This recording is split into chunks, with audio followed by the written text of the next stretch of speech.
Y quiero que escuche atentamente lo que el apóstol dice en Filipenses 4, comenzando con el verso 4. Regocijaos en el Señor siempre. ¿Quién dijo eso? El apóstol Pablo. ¿Y cuándo lo dijo? Mientras estuvo preso en una cárcel romana. Regocijaos en el Señor siempre. Otra vez os digo, regocijaos. Vuestra gentileza sea conocida por todos los hombres. El Señor está cerca. Por nada estéis afanosos, sino sean conocidas vuestras peticiones delante de Dios en toda oración y ruego con acción de gracias. Y la paz de Dios, que sobrepasa todo entendimiento, guardará vuestros corazones y vuestros pensamientos en Cristo Jesús. Recuerde que estamos hablando de cómo controlar sus pensamientos, cómo controlar su manera de pensar. El apóstol Pablo en el verso 7 dice, y la paz de Dios que sobrepasa todo entendimiento, guardará vuestros corazones y vuestros pensamientos en Cristo Jesús. Pero ahora deseo que preste mucha atención a lo que dice el verso 8. Por lo demás, hermanos, todo lo que es verdadero, todo lo honesto, todo lo justo, todo lo puro, todo lo amable, todo lo que es de buen nombre, si hay virtud alguna, si algo digno de alabanza, en esto pensad. La Biblia dice que un hombre es lo que piensa. Por lo tanto, ¿cómo proteger sus pensamientos? ¿Cómo resguardar su manera de pensar de la influencia de los pensamientos impuros y pecaminosos que prevalecen en nuestro mundo actual? Una persona no salva es una persona que tiene una mente ciega. El Dios de este mundo ha cegado la mente de los incrédulos. Por naturaleza todos tenemos lo que la Biblia llama una mente carnal, y mientras tenemos esa mente carnal, estamos en guerra contra Dios. Así que para controlar nuestros pensamientos y nuestra manera de pensar, ¿qué es lo primero que debe suceder? Pues que nuestra mente carnal sea convertida. Pero escúcheme, aún una mente convertida puede ser corrompida. Pablo les dijo a los filipenses que estaba preocupado porque Satanás podía sutilmente corromper sus mentes de las sencillas enseñanzas del Evangelio del Señor Jesucristo. Y ciertamente Satanás puede venir y seducirnos. Una mente cristiana puede ser seducida y alejada de las verdades bíblicas. El diablo puede construir fortalezas en los corazones y mentes de los creyentes. Por eso, una mente que ha sido corrompida debe ser reconquistada. Debemos recuperar el terreno perdido. Escúcheme, una mente corrompida que ha sido reconquistada tiene que ser controlada por Cristo. El Señor debe estar a cargo de nuestra mente y debemos aprender a escoger nuestros pensamientos, así como escogemos a nuestros amigos, si es que tuviéramos el suficiente sentido común de escoger solo buenos amigos. Debemos tener ciertos parámetros para saber la clase de pensamientos que debemos admitir en nuestra mente y aquellos que debemos desecharlos en forma absoluta. Pero Pablo, cuando está listo para hablar de estos parámetros, primero presenta un contexto como base fundamental de lo que va a hablar. Y al preparar el escenario, Pablo habla de tres cosas. Primero, usted debe encontrar su gozo en el Señor. Note que en el verso 4 él no dice, regocijaos siempre. Hubiera sido una verdadera tontería si solo decía eso. Pero no es ninguna tontería cuando dice, regocijaos en el Señor siempre. O sea, les está diciendo a los filipenses que el verdadero gozo solo lo encontrarán en el Señor Jesucristo. Esto pone en evidencia que cada creyente que controla su manera de pensar tendrá un gozo, un regocijo consciente, continuo, conspicuo y contagioso, porque ese gozo está fundamentado, anclado en el Señor Jesucristo. Permítame compartir con usted algo muy personal. Yo procuro tener siempre mi mente ocupada, aún en tiempo de descanso o de vacación, porque una mente ociosa es el mejor taller del diablo. Y he descubierto el secreto de la fortaleza. Es el gozo del Señor. Él es mi fortaleza. Y eso no es solo una frase bonita, ni parte de alguna canción espiritual preferida. Es la realidad. El Señor es mi fortaleza. Hay veces cuando dejo mi oficina y vengo a grabar estos mensajes radiales y estoy física y mentalmente cansado. Y me detengo y digo, Señor Jesús, te amo. Gracias por quien tú eres y lo que representas para mí. Tú eres en verdad mi fortaleza física, mental, espiritual y emocional. Y casi de inmediato siento el poder y la fortaleza que inunda mi cuerpo y sé, sin la menor sombra de duda, que el Señor es mi fortaleza. Y por eso me regocijo siempre en el Señor. Por favor, busque Juan 15:11. Estas cosas os he hablado para que mi gozo esté en vosotros y vuestro gozo sea cumplido. De paso, quiero decir que el gozo en Jesús es el único gozo que permanece. Si su gozo depende de alguna otra persona o de alguna cosa, ese es un gozo pasajero que no permanece. Que alguien o algo puede quitárnoslo. Yo me alegro de que el gozo de Pablo no era porque estaba en libertad, porque le hubiera sido completamente fácil decir que estaba gozoso si tenía libertad. Pero él dijo que tenía pleno gozo estando en la cárcel. Así que no tenga su gozo de las circunstancias. No pretende encontrar su gozo en las diversiones. No espere encontrar gozo genuino en los negocios. Ni se engañe creyendo que el verdadero gozo está en tener amigos, aunque sean buenos amigos. Tampoco el tener buena salud es fuente de gozo verdadero. Todas estas cosas que he mencionado le pueden proporcionar ciertas alegrías pasajeras, pero nunca un gozo genuino y verdadero. El único manantial de gozo profundo y permanente es el Señor Jesucristo. Regocijaos en el Señor siempre. Otra vez digo, regocijaos. Segundo, recuerde que Dios siempre está cerca. Reconozca la presencia de Dios continuamente. Pablo en el verso 5 de Filipenses 4 dice, vuestra gentileza sea conocida de todos los hombres, el Señor está cerca. Escúcheme, la expresión el Señor está cerca no es en referencia a la segunda venida de Cristo, sino que describe la realidad de lo que Pablo estaba experimentando en esa prisión romana. Y él dice, el Señor está aquí, conmigo, aún en esta celda. En Juan 14:16, el Señor Jesús dijo, y yo rogaré al Padre, y os dará otro consolador, para que esté con vosotros para siempre. La forma de tener una saludable actitud mental es encontrando gozo en el Señor y estar consciente de la constante presencia de Dios. Cuando usted hace esto, lo maravilloso es que Jesús le ayuda a llevar sus problemas. Es como si Pablo estuviera diciendo, aunque estoy aquí en la prisión, el Señor Jesús está conmigo. ¿Sabe? El Señor Jesús no vino para sacarle de los problemas, sino para vivir esos problemas con usted. ¿No es eso maravilloso? El otro día estuve leyendo acerca de unos prisioneros en la época de José Stalin en Rusia, cuando perseguían ferozmente a los cristianos y los mataban. Un grupo de 20 cristianos estaba reunido en un edificio cuando Stalin, al frente de un pelotón de soldados, entró en el recinto y comenzó a hacer una lista de quienes estaban reunidos allí. Un oficial vino y le informó que había 30 personas. Entonces uno de los cristianos dijo, oficial, está equivocado.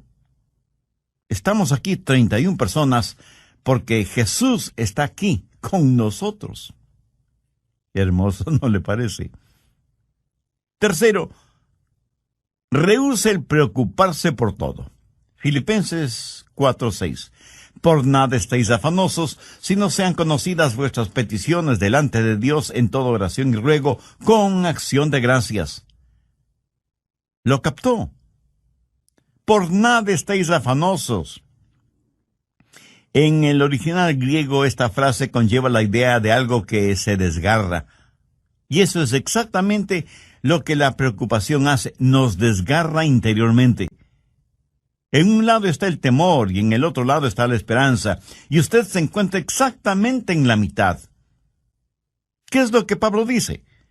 Por nada estéis afanosos.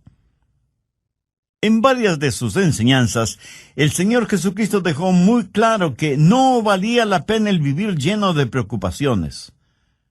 Con las preocupaciones, nadie ha podido añadir ni un solo centímetro a su estatura, ni ha podido solucionar algún problema, o disminuir una carga, o secar una lágrima. La preocupación, mi amigo, no tiene ningún valor y además es una gran pérdida de tiempo. Consume nuestras energías. La preocupación no sirve absolutamente para nada. La preocupación no quita la incertidumbre del mañana, pero sí succiona la energía de hoy y cubre con sus oscuras nubes el brillo del sol de hoy. Jesús dijo que son los paganos los que se preocupan desmedidamente por todo, y que nosotros como hijos e hijas de Dios no debemos ser como ellos porque Dios cuida de nosotros. Pablo se prepara para decirnos cómo proteger nuestros pensamientos, y por eso pone como trasfondo el gozo del Señor, para que reconozcamos que Cristo siempre está con nosotros, para que dejemos de preocuparnos desmedidamente por todo. ¿Pero cómo hacerlo? Por nada estéis afanosos, si no sean conocidas vuestras peticiones delante de Dios en toda oración y ruego con acción de gracias. ¿Tiene usted algún problema que lo considera como un gran problema? Deseo que este mismo momento piense en el problema más grande que usted está enfrentando en la actualidad. ¿Ya lo tiene en su mente? Bien. Ahora, duplíquelo en tamaño. Sí que es enorme, ¿verdad? Ahora permítame preguntarle, ¿es ese su problema más grande que Dios? ¿O demasiado grande para Dios? Por supuesto que no. Véalo a la luz de Dios, recordando que para Dios no hay nada imposible. Y si usted puede orar por las cosas grandes, eso quiere decir que también puede orar por las cosas pequeñas. El peligro no es que fallemos en orar por las cosas grandes, sino que dejemos de orar por las cosas pequeñas. Por eso el consejo de Pablo es: sean conocidas vuestras peticiones delante de Dios en toda oración y ruego con acción de gracias. Cuarto, desarrolle un espíritu de gratitud. Esto es en preparación para que usted pueda revisar su manera de pensar. Puede evaluar sus pensamientos para saber si los deja o no entrar en su corazón y en su mente. Tenga un espíritu de gratitud. Ore acerca de todo y dé gracias a Dios por todo, lo grande y lo pequeño, lo que es importante y lo que parece insignificante. Deje que sus peticiones sean conocidas delante de Dios. No sé si se habrá dado cuenta, pero muchas veces nos quejamos cuando no deberíamos hacerlo. Déjeme contarle lo siguiente. Hace algún tiempo ya viajaba en el automóvil de un amigo. Él iba manejando y yo le iba contando que nuestros hijos, unos estaban en una escuela privada, otros en el colegio y otros en colegios cristianos. Y me quejaba por el altísimo costo de la educación de nuestros hijos. Mi amigo me escuchaba y me observaba. De pronto dijo: daría cualquier cosa en el mundo si es que mi hijo pudiera ir al colegio. Y pensé, qué espíritu de ingratitud el mío. Mi amigo tenía un hijo rebelde, lo que generalmente decimos una oveja negra. Mi amigo estaba dispuesto a pagar cualquier cosa con tal que su hijo quisiera ir a estudiar. Y aquí estaba yo quejándome amargamente de cuán cara era la educación de mis hijos. Paradójico, ¿no le parece? ¿Alguna vez se ha quejado porque tiene que lavar o secar los platos? Hay muchas personas en muchos países del mundo que les gustaría tener platos aunque fueran sucios. ¿Me escuchó? Quiero decir que los platos sucios son una señal de que usted tuvo algo en qué comer. Una cuchara, un tenedor, cuchillo para comer. Mi amigo, hay millones de personas que usan sus manos, sus dedos para comer y ni siquiera tienen agua para lavarlas después. Hay que saber cultivar un espíritu de genuina gratitud hacia Dios. Ahora, todo esto no es más que el escenario para saber cómo controlar sus pensamientos. Es como el estar en un aeropuerto y pasar por los controles de seguridad, que tienen sensores para detectar cualquier objeto que pudiera considerarse peligroso o algunas sustancias prohibidas que algunas personas tratan de pasar de contrabando. Los servicios de seguridad en los aeropuertos no permitirán que usted se embarque en un avión llevando esas cosas prohibidas. El apóstol Pablo presenta una especie de lista en el verso 8 y quiero que ponga mucha atención a su contenido. Por lo demás, hermanos, todo lo que es verdadero, todo lo honesto, todo lo justo, todo lo bueno, todo lo puro, todo lo amable, todo lo que es de buen nombre, si hay virtud alguna, si algo digno de alabanza, en esto pensad. Si usted lo piensa detenidamente, estas son pruebas que determinan lo que usted admitirá en su mente. Son como los controles de seguridad en los aeropuertos. ¿Qué control de seguridad tiene usted para el acceso a su mente, a su corazón? Permite que cualquier pensamiento, por inmundo y malo que sea, deambule con toda libertad por su mente. Estamos estudiando el tema cómo controlar su manera de pensar, basado en la epístola de Pablo a los Filipenses, capítulo 4, y los versos del 4 al 8. De esta porción bíblica hemos visto ya 3 cosas fundamentales.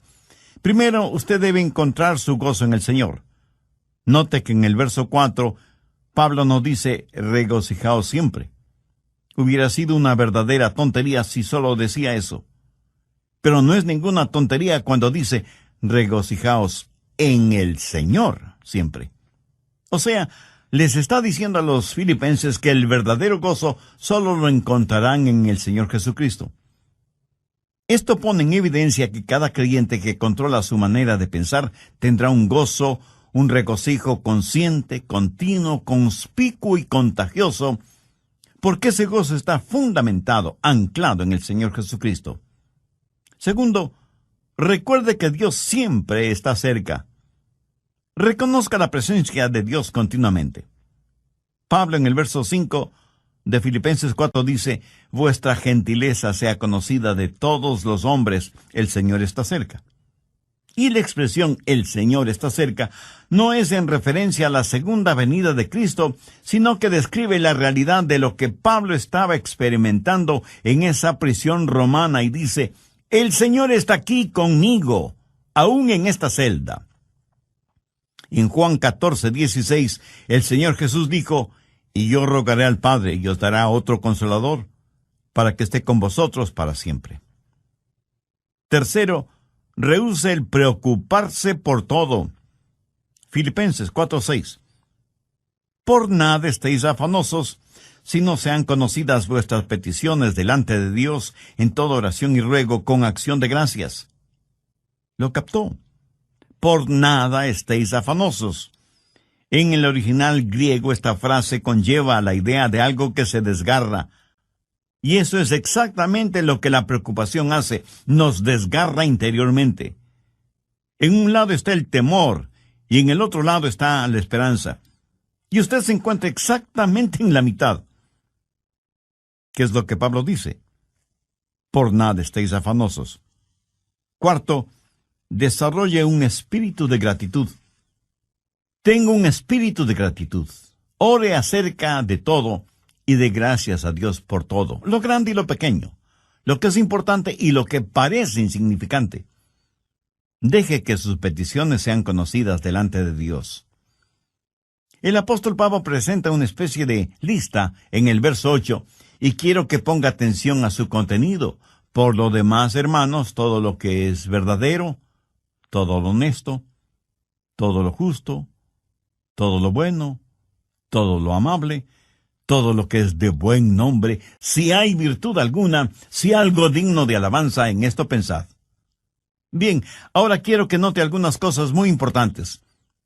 Primero, la prueba de la dependencia o confianza.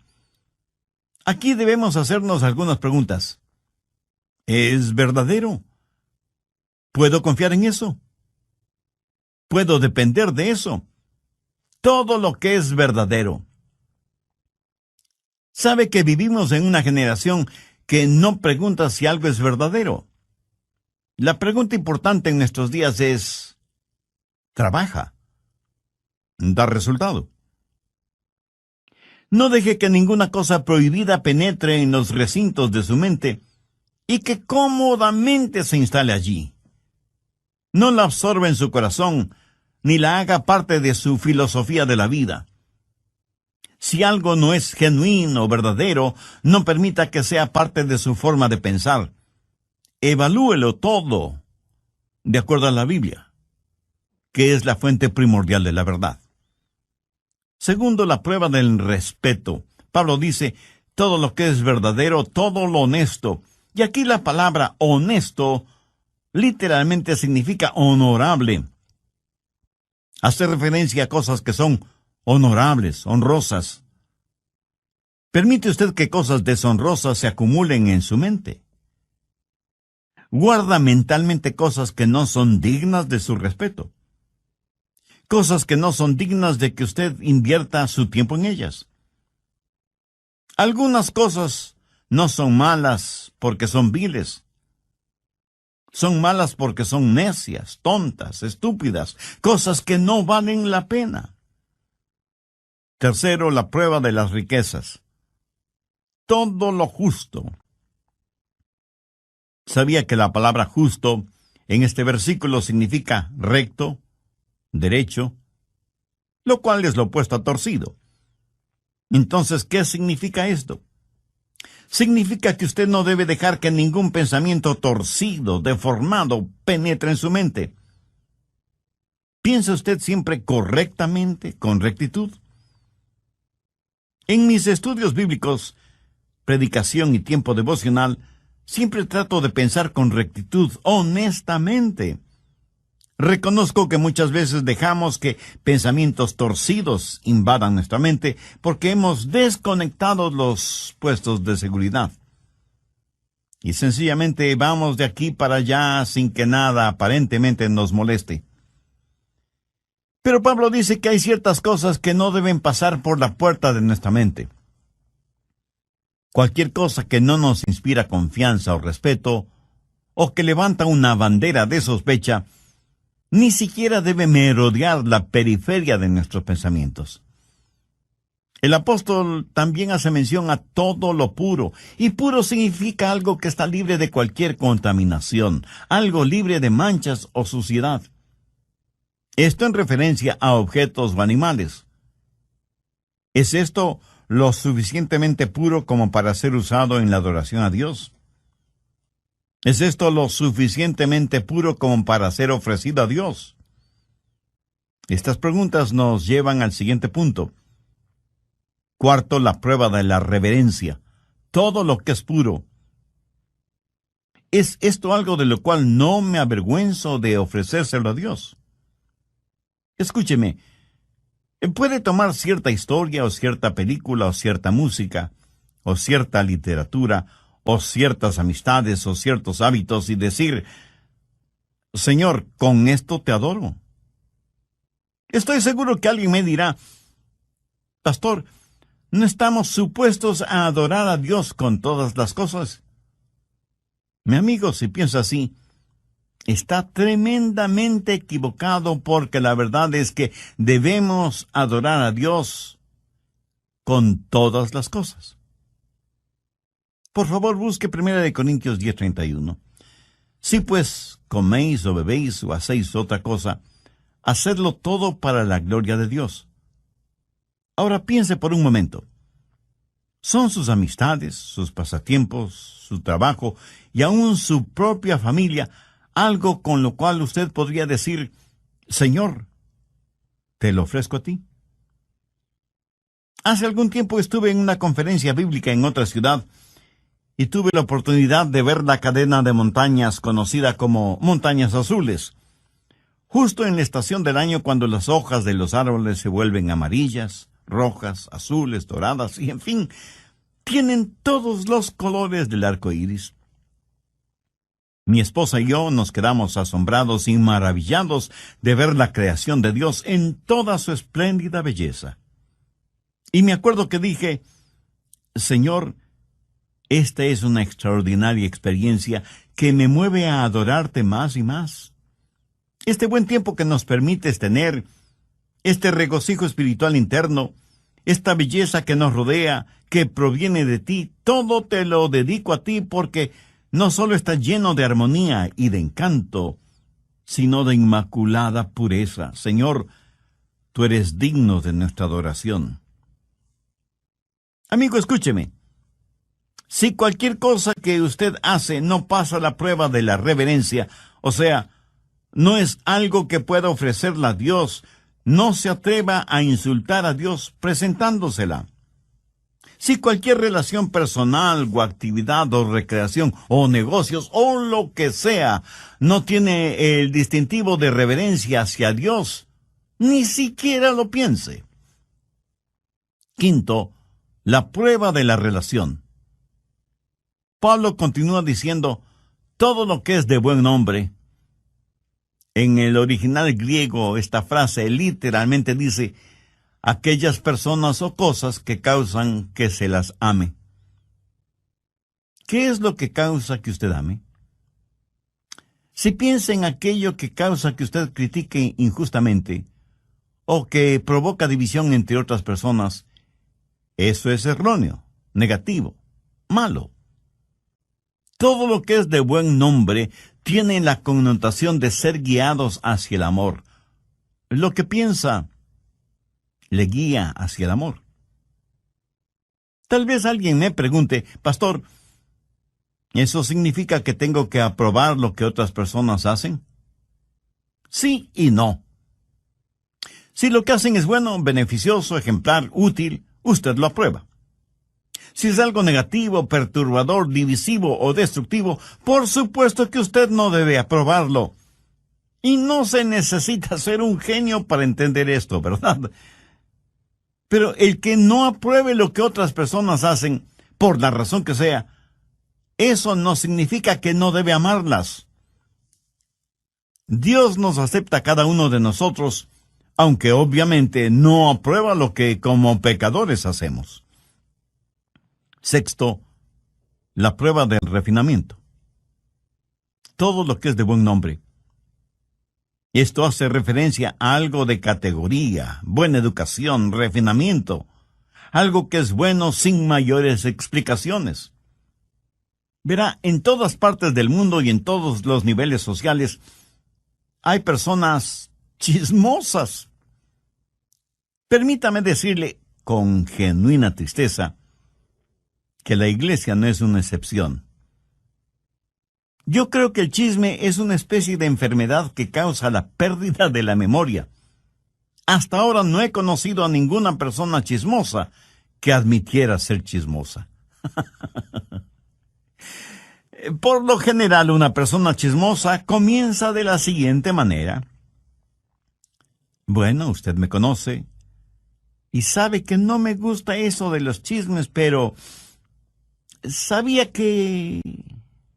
Y comienza su chismografía con un aire de santidad y confidencialidad, como si estuviera contando una verdad absoluta. ¿Conoce usted a personas así? Ahora, si una persona hace algo y no sabe que lo ha hecho, debo pensar que esa persona tiene un tornillo suelto en su cerebro. Lo triste es que hay personas a quienes les gusta, les deleita el escuchar cosas que no son de buen nombre, relacionadas con otras personas. La gente usa sus oídos como tarros de basura, y luego se sorprenden de que los demás siempre estén botando basura verbal en sus oídos. Y la gente bota basura en sus oídos porque sabe que a usted le gusta escuchar esa basura. Y por eso usted sabe de todo el lodo moral, emocional y espiritual que hay en su barrio. En lo negativo, usted sabe todo de todos. La clase de personas que son los nuevos vecinos, que a determinada jovencita ya no se la ve porque está embarazada sin haberse casado, y sus padres, para evitarse la vergüenza, la mandaron a vivir con sus abuelos, que viven muy lejos. Que el hijo de los Pérez está preso por manejar en estado alcohólico, etcétera, etcétera. Y la gente permite que todos estos malos pensamientos tomen residencia en su corazón y su mente. Pablo, al finalizar este tema, dice: si hay virtud alguna, si algo digno de alabanza, en esto pensad. Esto es tan sencillo y, sin embargo, tan maravilloso. Usted en forma absoluta puede reconquistar, recuperar el terreno perdido, si reconoce que hay virtud y que es algo digno de alabanza el pensar en todo lo que es verdadero, en todo lo que es honesto, en todo lo que es justo, en todo lo que es puro, en todo lo que es amable y en todo lo que es de buen nombre. Tal vez lo que voy a decir será como llover sobre mojado, pero tengo que decirlo. Usted no tiene que pensar en ninguna cosa que no quiera pensar. Pero escúcheme, usted debe pensar en algo. Usted no puede controlar su vida mental poniendo a su mente en neutro. Debo pensar en algo. Y si no piensa en algo correcto, le aseguro que pensará en algo incorrecto. Si usted no está pensando en algo bueno, tenga la certeza de que terminará pensando en algo malo. La fórmula para no tener malos pensamientos no es tratando de no tener malos pensamientos. Por ejemplo, trate de no pensar en un submarino ahora mismo. ¿Está seguro que no está pensando en un submarino en este mismo instante? Bien, la única forma para no pensar en un submarino en este momento no es tratando de no pensar en un submarino, sino tratando de pensar en algo diferente.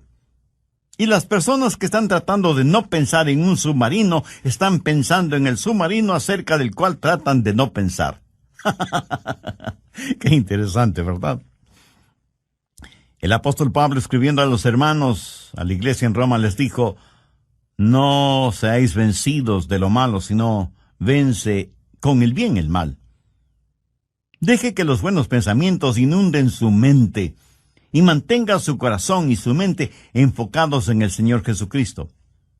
En Filipenses 4:7 leemos: y la paz de Dios, que sobrepasa todo entendimiento, guardará vuestros corazones y vuestros pensamientos en Cristo Jesús.